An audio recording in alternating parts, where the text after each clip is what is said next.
지지난주부터 우리 교회에서 계속 우리 부정적 감정에 대한 이야기들을 오늘 말씀을 통해서 계속 전하고 있습니다. 오늘은 지난주 처음 시작은 우리가 분노에서부터 이야기를 시작을 했고요. 분노 그리고 또 미움, 오늘은 슬픔에 관한 이야기를 오늘 같이 나누려고 합니다. 지난주에 어떤 권사님이 이런 이야기를 하셨습니다. 본인이 결혼하실 때 결혼 준비 중에 아버님이 그만 돌아가셨다고 합니다. 결혼식이라는 것은 원래 기쁘고 즐거운 일 아니겠습니까? 누구나 다 즐거워해야 되는 그 자리가 그 결혼식이 온통 눈물바다가 되었다 하는 이야기를 하시더라고요. 보통은 슬픔과 기쁨이 같이 만나게 되면 기쁨이 항상 지죠. 그래서 슬픔에 기쁨이 잡아먹히는 식으로 우리의 인생이 그렇게 이루어지는데, 기쁜 소식과 슬픈 소식이 항상 이렇게 되는 것 같습니다. 어떤 학교 선생님이 아이들한테 이렇게 물어봤다는 거예요. 기쁜 소식이 하나 있고 슬픈 소식이 하나 있다. 뭐부터 들을래? 그랬더니 아이들이 다들 기쁜 소식이요 하고 이제 외쳤죠. 그랬더니 기쁜 소식, 내일부터 방학이다. 와, 이제 아이들이 너무 기뻐했겠죠. 슬픈 소식은 그 다음 날부터 보충 수업이다. 슬픈 소식입니다. 이 슬픈 소식 하나 때문에 그 앞에 있었던 기쁜 소식이 다 잡아먹히는 그런 구조로 되어 있습니다. 오늘 이제 성경 본문에는 먼저 우리 11절 말씀에 보니까 기쁨의 공동체에 관한 이야기가 나옵니다. 예수님과 함께 있으면서 항상 기뻤던 공동체. 예수님과 동행한다는 것은 오늘 우리에게 참 큰 기쁨을 우리에게 줍니다. 여호와로 인하여 기뻐하는 것이 너희의 힘이다. 느헤미야 8장 11절에 말하고 있는 것처럼 이 앞부분에 보면 백부장의 종을 고치시는 예수님의 모습이 나옵니다. 그리고 그 앞에는 은혜로운 말씀을 예수님께서 전해주시죠. 기적과 말씀이 함께하고 찬양과 감사가 넘치는 공동체. 얼마나 기쁘고 즐거운 공동체입니까? 예수님과 동행한다는 것은 항상 우리를 기쁘고 즐겁게 그렇게 만듭니다. 이 기쁨의 공동체가 나임이라고 하는 성으로 올라가고 있습니다. 지금도 이제 우리가 성지순례를 가보면 텔이라고 하는 아주 독특한 지역을 만나게 되는데요. 텔 아비브, 텔 요빠 하는 곳이 다 그런 곳입니다. 이스라엘은 항상 우물이 나는 곳이 정해져 있기 때문에 수천 년 전서부터 거기서만 우물이 나기 때문에 그 우물 주변에 마을이 생기고, 그리고 그 마을에서 어쩔 수 없이 이것이 건물을 올렸다가 또 무너지고 올렸다가 무너지고 수천 년 동안 그게 반복하지 않겠습니까? 그러다 보니까 자연스럽게 마치 무슨 개미집이 만들어지는 것처럼 언덕으로 만들어지게 됩니다. 그래서 사람 사는 동네는 항상 언덕 위에 이렇게 위치하게 되어 있거든요. 나인이라는 곳도 나지막한 언덕 위에 세워져 있는 그런 곳이죠. 그래서 이 기쁨의 공동체가 나인성으로 향하여 들어가면서 올라가면서 기쁨의 찬양을 부르고 웃으면서 올라가고 있는 중입니다. 그런데 그 맞은편에서 내려오는 또 한 무리의 사람들을 만나게 됐다는 것입니다. 여러분, 세상에서 가장 슬픈 일이라는 건 어떤 일일까요? 뭐가 우리를 가장 슬프게 만들까요? 사람마다 차이는 있겠습니다만 아마도 자녀를 잃는 슬픔이 가장 크지 않을까 하고 생각이 됩니다. 홈즈라는 분과 레이라고 하는 분이 1967년에 스트레스 지수, 어디에서 사람들은 가장 힘들어하고 또 슬퍼할까에 대해서 조사를 했는데요. 그래서 스트레스 척도 LCU라고 불려지는 것을 이렇게 개발해서 발표를 했습니다. 제일 큰 슬픔이 배우자의 사망을 100이라고 놓고 보았을 때 이혼이 73 지수가 나온다고 합니다. 개인의 사고나 병을 53, 결혼이 50, 스트레스 중에 하나가 결혼하는 때가 50 정도의 수치가 나온대요. 남자와 여자가 분명히 다를 겁니다. 남자들은 결혼할 때 스트레스 많이 받더라고요. 결혼이 50, 임신이 40, 성적인 어떤 장애가 있을 때 39, 1,000만 원 이상의 대출을 받았을 때 31, 업무상 책임의 변화가 있을 때 29, 생활 조건이 변했을 때, 그러니까 이사를 갔다든지 했을 때 25, 주거의 변경이 있을 때 20, 교회가 달라졌을 때, 교회를 바꾸었을 때 19, 휴가 때 13 이렇게 스트레스를 받는다고 합니다. 근데 이건 1967년에 미국의 상황일 것 같고 대한민국에서 조사를 해보니 가장 큰 스트레스, 가장 큰 슬픔을 주는 지수는 자녀의 사망이었습니다. 아이들을 잃는다는 것. 그래서 우리의 속담에도 이런 이야기가 있지 않습니까? 부모는 죽어서 산에다 묻고 자식은 죽어서 가슴에다 묻는다 하는 말이 있습니다. 가만히 보면 성경의 이야기들도 온통 자녀 죽음에 관한 이야기들밖에 없습니다. 먼저는 아담과 하와가 지난주 우리 말씀을 통해서도 보았던 것처럼 아벨을 잃죠. 그리고 아브라함은 이삭을 거의 잃을 뻔했습니다. 이삭은 야곱을 잃고 유다는 엘과 오난을 잃습니다. 야곱은 요셉이 수십 년간 죽었다고 생각을 하고 살아가죠. 나오미는 다 큰 생떼 같은 자식 기럐과 말론을 잃습니다. 다윗은 암논이 압살롬에게 죽임을 당하고요. 압살롬은 요압에게 죽임을 당하고, 그리고 또 솔로몬의 형이 되죠. 아기 때 솔로몬의 형이 결국 또 병에 의하여 죽게 됩니다. 이스라엘의 부모들은 나일강에다가 그의 아들들을 다 수장을 시켰고, 또 이집트의 장자들은 6월절 날 밤에 다 죽고 맙니다. 욥은 아들들을 하룻밤 한날 한시에 다 한꺼번에 죽게 되고요. 여호야김 왕은, 마지막 이스라엘의 왕이었던 이 여호야김 왕은 눈이 뽑히기 직전에 자기 아들들이 죽는 것을 눈으로 보고 끌려가게 됩니다. 예레미야 서기에 여호와께서 이와 같이 말씀하시니라. 라마에서 슬퍼하며 통곡하는 소리가 들리니 라헬이 그 자식 때문에 애곡하는 것이라. 그가 자식이 없어져서 위로받기를 거절하는도다 하는 그 예언이 나중에 결국 헤롯 왕 때에 베들레헴에서 수많은 영아 살해 사건을 통해서 이루어지게 되죠.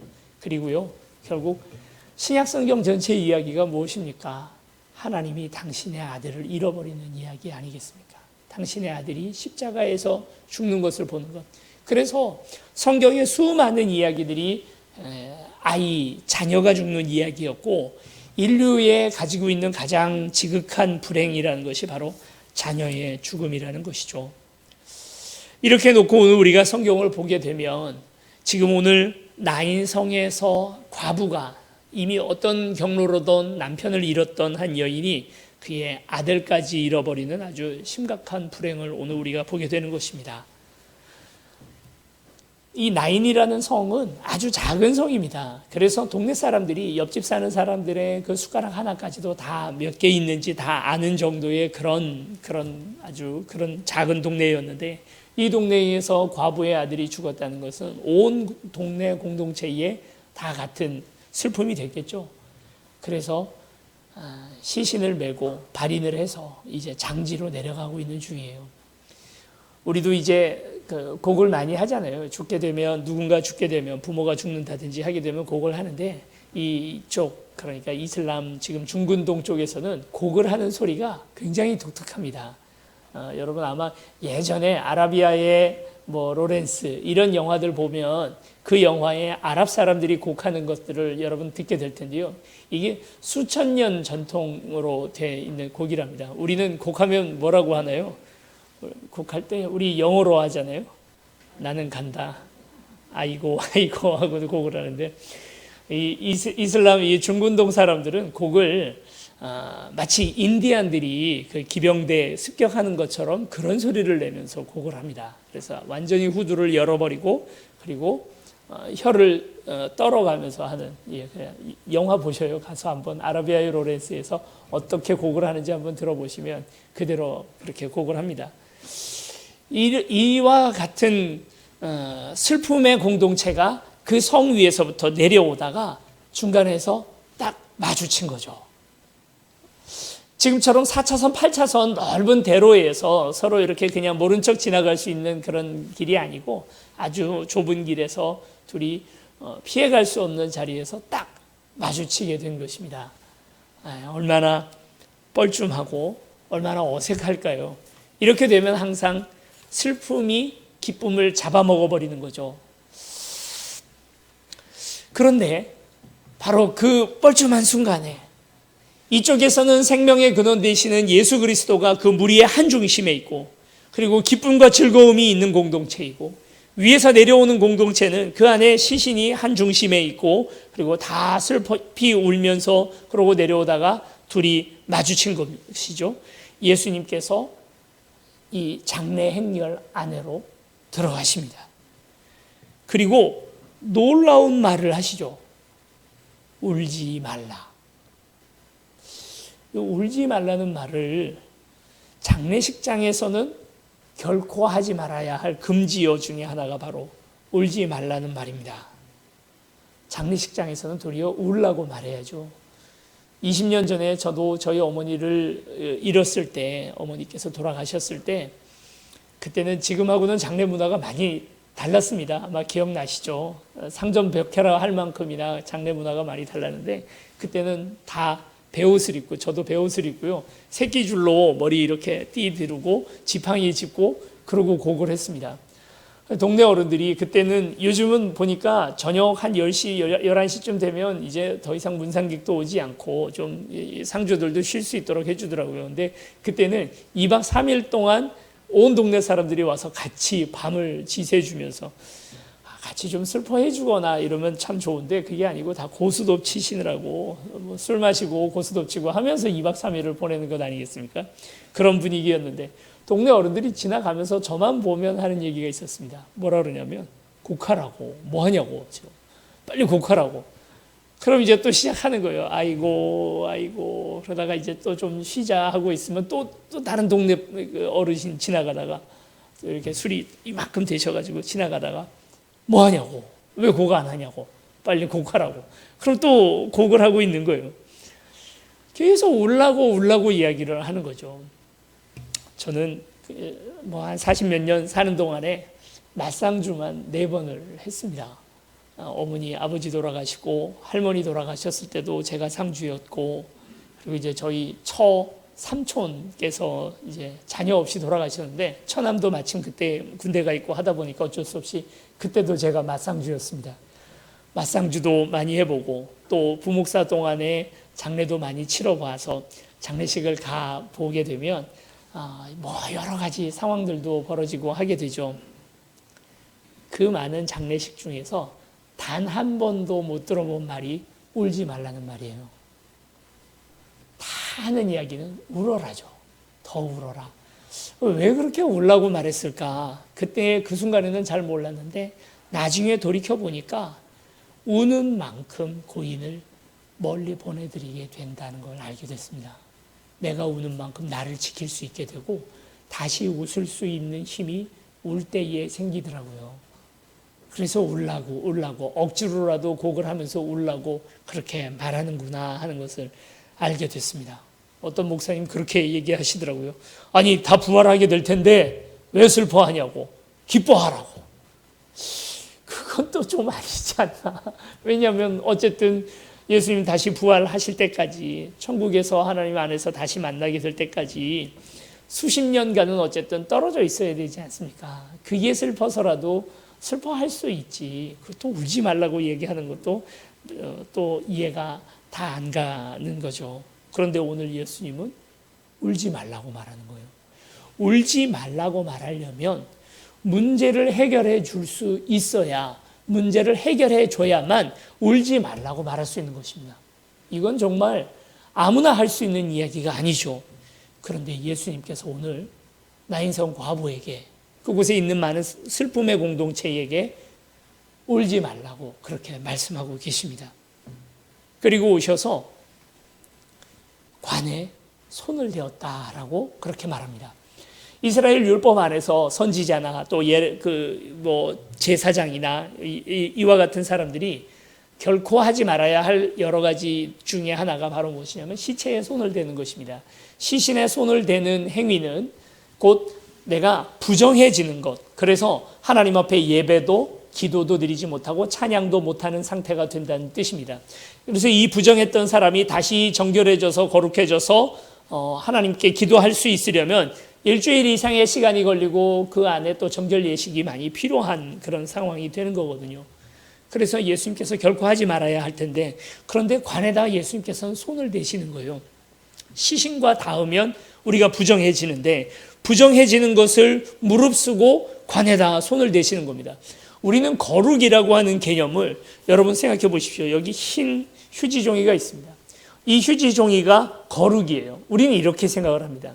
이렇게 거룩한 것에 뭔가 더러운 것이 닿으면 이것이 더럽혀진다. 이것이 거룩에 대한 오늘 우리의 생각입니다. 그러다 보니까 더러운 것들과 같이 하지 않으려고 하고 접촉하지 않으려고 하는 거죠. 우리말에 근묵자흑, 근주자적 이런 말이 있지 않습니까? 무슨 말입니까? 인주와 함께하면 인주를 건드리면 붉어지고, 그리고 먹을 가까이 하면 검어진다라는 말입니다. 그래서 까마귀 노는 곳에 백로야 가지 말라 하는 말이 오늘 우리에게 있는 것 아닙니까? 우린 계속해서 영향을 받으면서 우리의 원래 순수했던 이 깨끗함을 지키려고 애를 쓰는 거룩의 개념을 가지고 살아가는 거예요. 그런데 예수님의 거룩은 이와는 전혀 다릅니다. 예수님은 도리어 이 거룩의 근원이시기 때문에 온 세상에 거룩을 묻히고 다니는 거룩입니다. 더러운 것이 이 거룩에 와서 닿으면 거룩이 더러움에 묻어지는 게 아니라 도리어 이 거룩이 이 더러움에 묻어져서 그래서 전염되어 버리는 것입니다. 혈루병 걸린 여인이, 혈루병도 하나의 부정해지는 것 아니겠습니까? 이 혈루병 걸린 여인이 와서 예수님을 만질 때 그것 때문에 예수님의 거룩이 침해를 당하고 예수님이 더럽혀지는 것이 아니라 도리어 거꾸로 예수님의 거룩이 이 여인에게로 전가되어 가는 거죠. 그래서 이 여인도 함께 같이 거룩해지는 그런 것 아니겠습니까? 우리 자녀들 키울 때 계속 얘기해요. 너는 어떤 친구랑 노니?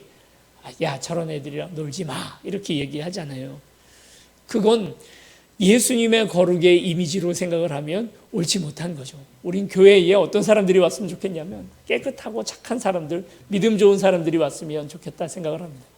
술 마시고 담배 피고 아니면 또 뭔가 그런 사람들 교회에 안 왔으면 좋겠다고 생각을 합니다.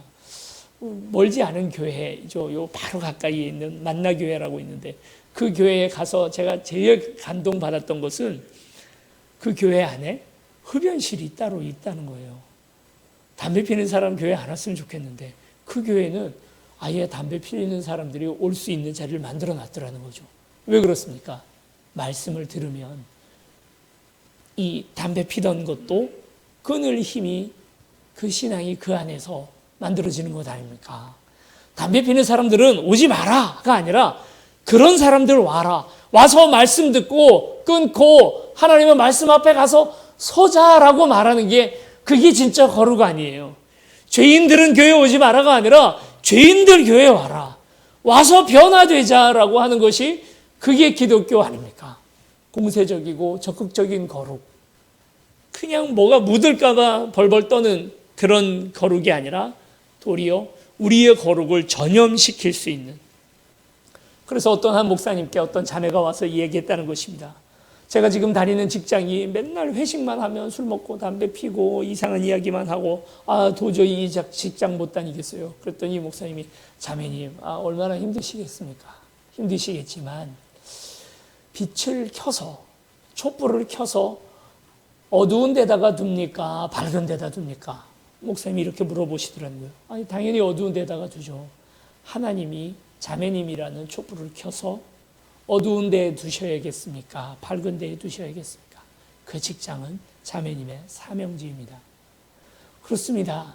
하나님께서 오늘 우리를 보고 세상에 영향받지 말라고 얘기하시는 것도 사실이지만 그보다 더 중요한 명령을 우리에게 주셨습니다. 가셔서 그들을 변화시키라고. 그들과 상종도 하지 말라는 것이 아니라 그들에게 하나님의 놀라운 사랑을 전하고 그들을 변화시키라고 하나님께서 우리를 보내신 거죠. 그래서 이전에 구약율법에서는 뭐 만지지 마라, 뭐 하지 마라, 뭐 먹지 마라, 뭐 마시지 마라 하는 그런 이 율법들로 가득했다면 이제 예수 안에서 변화된 오늘 우리는 이제 도리어 그들을 향하여 나아가서 그들을 변화시키고 다르게 만들어 나가는 그런 저와 여러분들인 줄 믿습니다. 그런 사명을 오늘 우리는 받았죠. 그래서 예수님께서는 당신의 그 거룩함을 가지고 가장 부정한 그 시신에게 나아가 관 위에 손을 얹습니다. 그리고 이렇게 말씀하시죠. 청년아 내가 내게 말하노니 일어나라 하고 말씀하십니다. 죽었던 자가 어떻게 살아날 수 있는가? 그 원리와 비결에 대해서 오늘 우리 다 알지 못합니다. 언제가 오늘 우리가 주님 안에서 믿음 있는 오늘 우리는 다시 부활하게 될 줄로 믿습니다. 그런데 그 비결에 놀라운 은혜, 기적의 공식, 항상 틀림없이 이루어지는 기적의 공식이 있다는 것입니다. 만약에요, 어떤 분이 나도 믿음을 가지고 믿음만 있으면 안 되는 거 없다라고 그 마음만 생각하고 물 위에 물 위를 걷겠다고 물 위에 뛰어든다면 어떻게 될까요? 나는 믿어. 분명하게 난 믿어. 난 예수님께서 분명히 나도 베드로처럼 물 위를 걷게 해주실 거야 하고 물 위에 뛰어든다면 어떻게 될까요? 물에 빠지겠죠. 뭘 의심하십니까? 당연히 물에 빠지죠. 왜 근데 베드로는 그날 물 위를 걸을 수 있었을까요? 그 앞에 말씀이 있었기 때문입니다. 말씀이 있고 순종하면 기적이 일어나는 거죠. 이걸 자꾸 우리가 헷갈려서 기적 자체만 보고 그리고 그 안에 믿음만 있으면 된다라고 생각하는 그 믿음이 그게 대단한 믿음이 아니라 이런 걸 우리가 광신이라고 말하는 겁니다. 미친 믿음, 바르지 못한 믿음.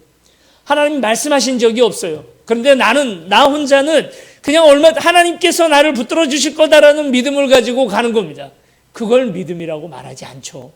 믿음은 항상 하나님께서 약속의 말씀을 주십니다. 그리고 이 말씀을 믿고 순종하면 그 다음에 기적이 일어나는 거죠. 창세기에서 세상이 먼저 가장 만들어지는 그 기적의 놀라운 은혜도 우리에게 어떻게 온 겁니까? 하나님께서 빛이 있으라 하고 명령을 주셨고 그 명령에 순종하여서 빛이 일어나는 것 아니겠습니까? 부활도 마찬가지라는 거예요. 부활도 하나님께서 일어나라 하고 말씀하실 때 이 말씀에 순종하여 일어나면 그때 부활하게 되는 것입니다. 주님께서 오늘 우리에게 말씀을 주시고 그 말씀에 순종하는 모든 이들이 이와 같은 기적을 체험하게 될 줄로 믿습니다. 죽은 자가 얼마나 핑계가 좋아요. 엄마가 아이들에게 심부름 시키잖아요. 가서 두부 한 모만 사와라. 그러면 아이들이 뭐라고 말합니까? 엄마, 무슨 소리예요? 제가 지금 다리를 뼈가지고 꼼짝도 못하는데 제가 어떻게 갑니까? 핑계가 좋잖아요. 그러면 안 가도 되는 건 아니겠습니까? 하나님이 일어나라, 청년아 일어나라. 하나님 해도 너무하시네요. 저 지금 죽었잖아요. 죽었으니까 못 일어나죠. 제가 어떻게 당신 말씀에 순종합니까? 저 좀 봐주세요. 근데 이 죽음을 핑계하지 않고 일어나는 거예요. 그랬더니 기적이 일어나고 다시 살아나는 것 아니겠습니까? 우리 보고도 하나님께서 명령을 자꾸 주시죠. 그러면 우리에게도 핑계가 많습니다. 무슨 소리예요, 하나님. 전 다 늙었어요. 저한테 자꾸 이래라 저래라 시키지 마세요. 저는 순종 못합니다. 하면 아무 일도 안 일어나는 거죠.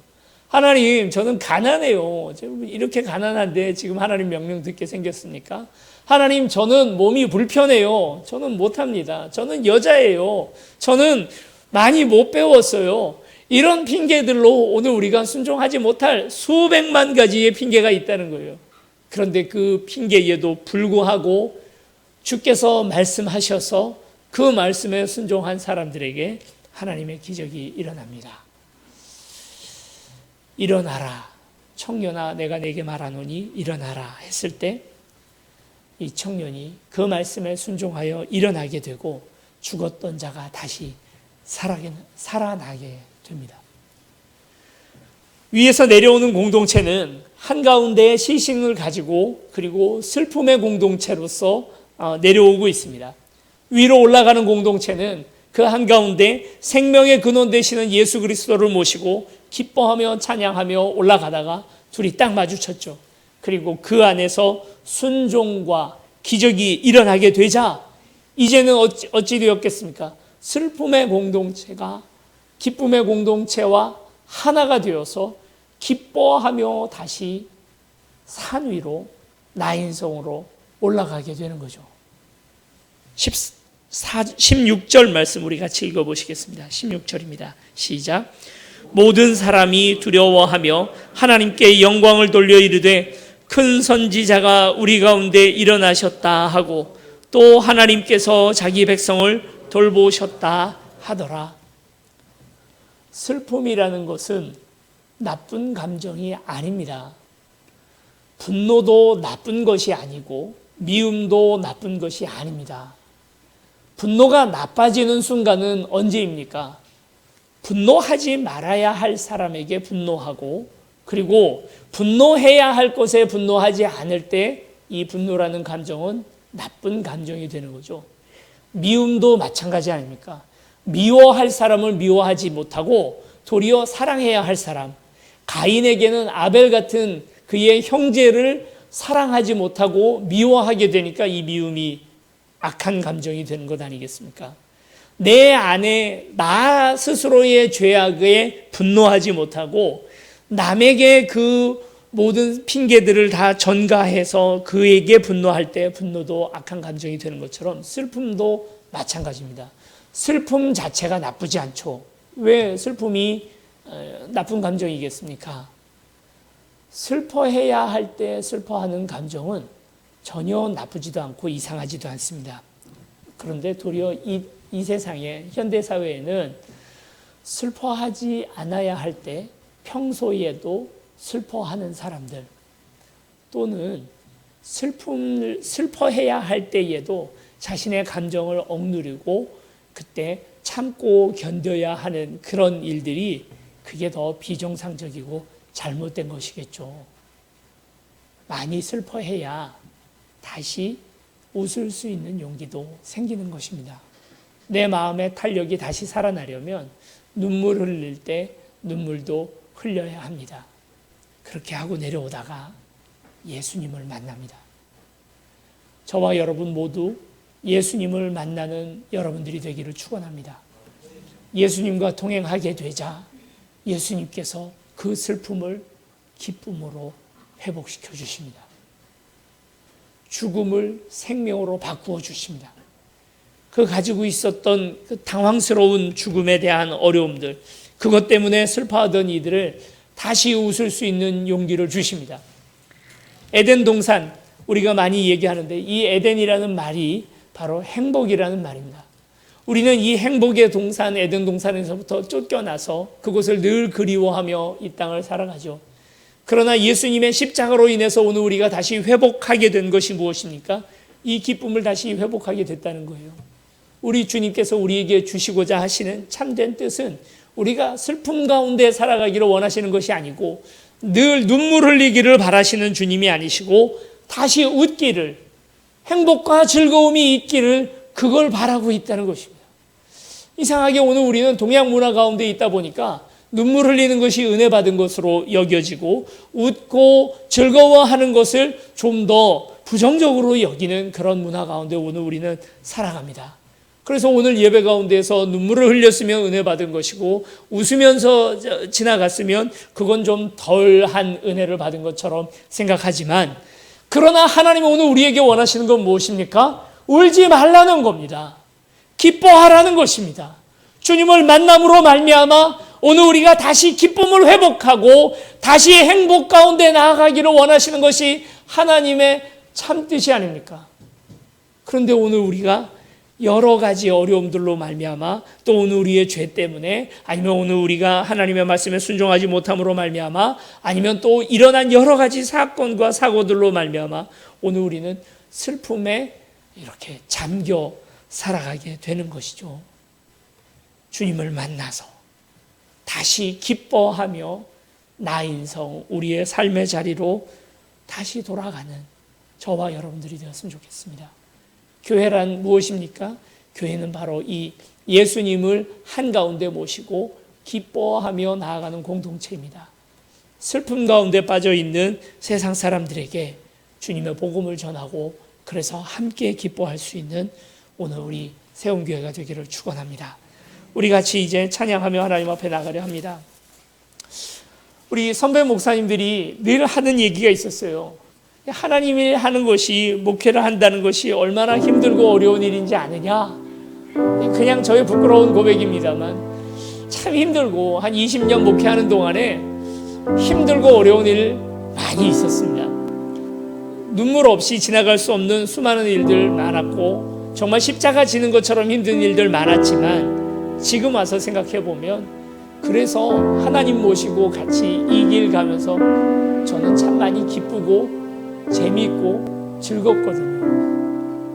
목회가 힘들다 말하지만 하나님과 동행하는 길이 기쁩니다. 저만의 고백이 아니라 여러분들 함께 같이 하는 고백 아닙니까? 의롭게 주님과 함께 같이 이 땅 살아간다는 게 오늘 우리에게 많은 손해도 주고 어려운 일들도 주지만 주님과 동행하는 길만큼 기쁘고 행복한 일들도 없습니다. 그 가운데 상실의 어려움들, 힘들고 슬픈 일들이 왜 안 일어나겠습니까?